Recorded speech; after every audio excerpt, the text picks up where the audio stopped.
Good morning, everyone. Today I will be presenting a reader-writer synchronization program implemented in C using POSIX threads and semaphores. The program demonstrates how multiple readers and writers can access a shared resource safely using concurrency control. So at the very top, the program includes standard libraries such as includes stdio, pthread, and so on. And then we define constant for the number of readers and writers on the hashtag define readers 3 and hashtag define readers 2. That is actually the code that we define constant for number of readers and writers.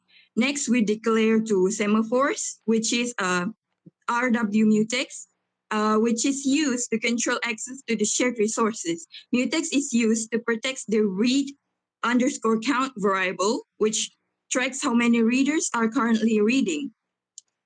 And then we have a reader thread function. This function defines what happens when a reader thread runs. So each reader prints a waiting message, locks mutex to safely increment read count.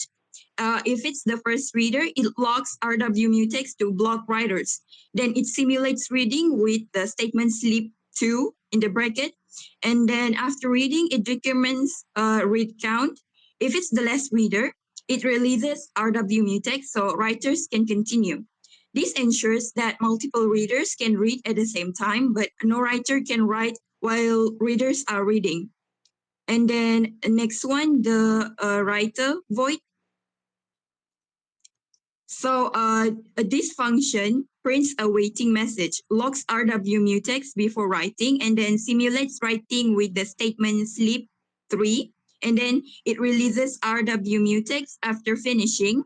This ensures that only one writer can access the shared resource at a time, and no readers or only writers are allowed during that time.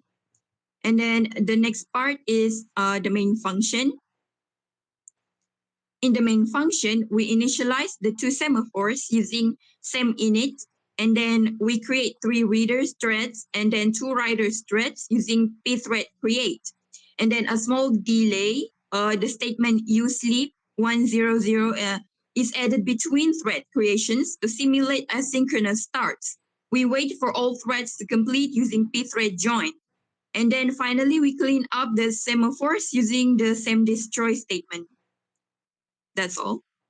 Yeah, that's all.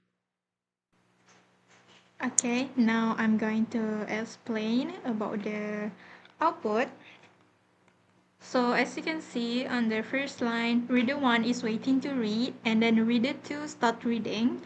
Then on the next line, it shows reader 2 is waiting to read, and then reader 2 start reading. This shows that when one reader is reading, the other reader can read simultaneously.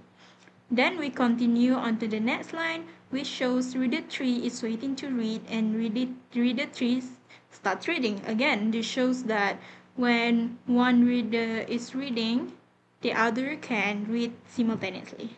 Next line shows about writer 1 and writer 2 is waiting to write, and on the next line it shows reader 1, 2 and reader 3 finishes reading.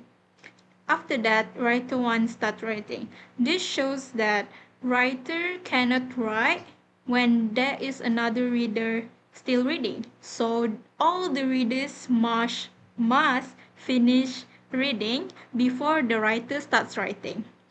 And at the bottom, the next line, we can see writer 2 start writing after writer 1 finishes reading. This is because two writers cannot write simultaneously, so writer 2 need to wait for writer 1 to finish first, then writer 2 can start writing and finish writing. Then the output will be continue infinitely, but here all threads are completed. So that's all for the output. Thank you.